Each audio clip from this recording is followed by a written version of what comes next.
आपण पुण्य केलं का? पुण्य फळले बहुता भाग्योदयाचा,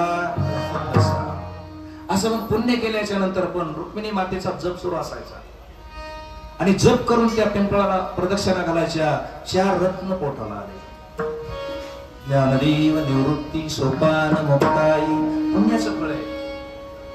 उगाच्या उगाच कोणी देव कुणाच्या, अहो एखादा चांगला महात्मा कुणाच्या घरी जात नाही, किती बोलवा तुम्ही, पोटाला येणं एवढं सोपं आहे का? हे पवित्र पाहिजे ना, हे पवित्र पाहिजे, घर पवित्र पाहिजे, गाव पवित्र पाहिजे, तर साधू जन्माला येतो महाराज, उगाच्या उगाच नाही.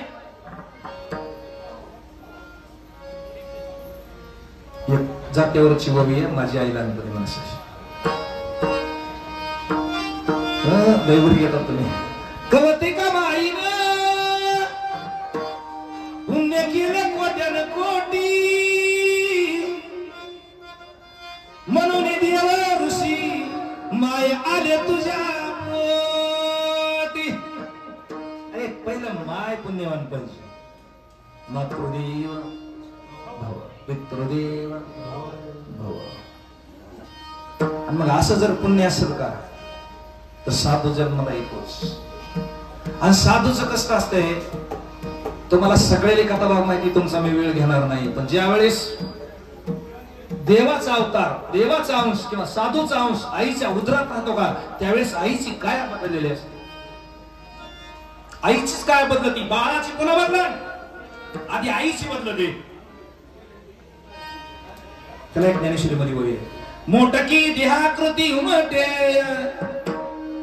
निज ज्ञानाची पहाट फुटे, सूर्या पुढे प्रगटे प्रकाश जैसा.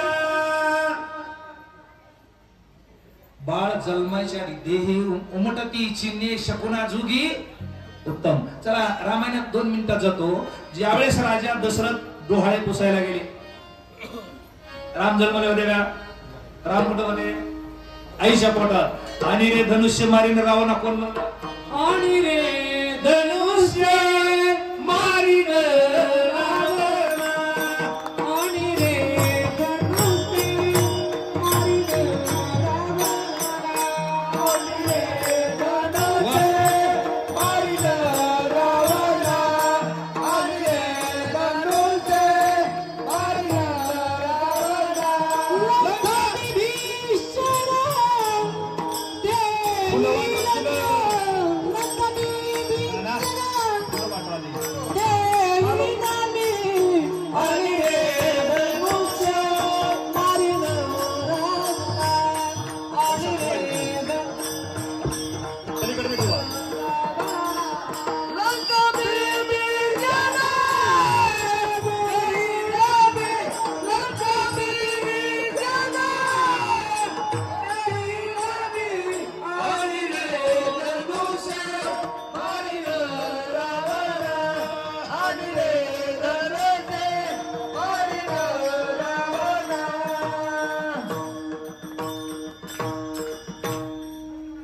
सांगायचा मुद्दा, बाळ आईच्या उदरात राहिलं तर आई घाबरत नाही.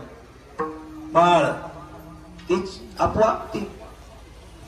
आणि जर आम्ही आयुष्यामध्ये काय बी खाणार असलो का आम्ही, मग आईला डोहायला लागतं ना, चुलीची माती खा